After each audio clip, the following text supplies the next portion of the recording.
Are you ready for confession number 10? Now don't shoot the messenger, this one's a doozy. Confession number 10.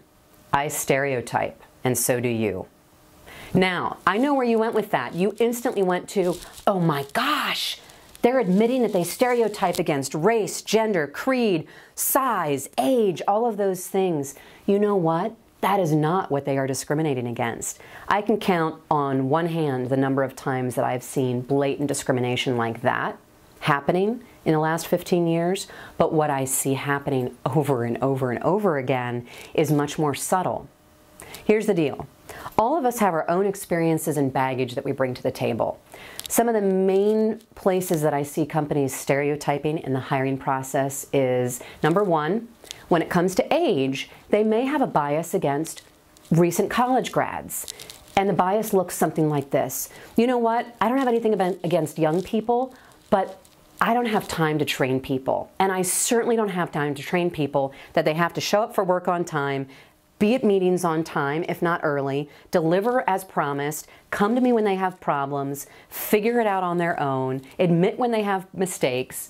I don't have time to train people. So they've had a bad experience. Maybe they just fired somebody because they were late for work all the time or sitting on their smartphone the whole time. So they have a bias, not against the fact that you're young, but against the fact that you're inexperienced.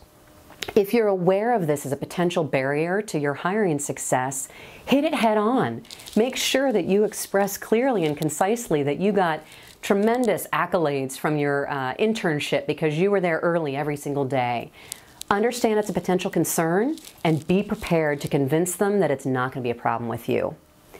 On the flip side, I have so many people talk to me and say, I'm over 40, nobody wants to hire me.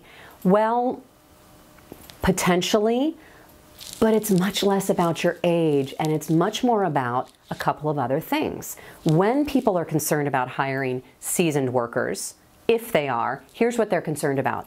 Number one, especially if you're in your late 50s and 60s, maybe you don't want to be working. Maybe you lost some money in the stock market and your retirement plan blew up and you have to work. Back to that passion, hunger, want the job. They're not convinced that you really want to do the job. Number two, they've had experiences where people have been really great at one company for 30 years and they come to work at his company or her company and can't adapt. They're inflexible. They can't learn the new technology.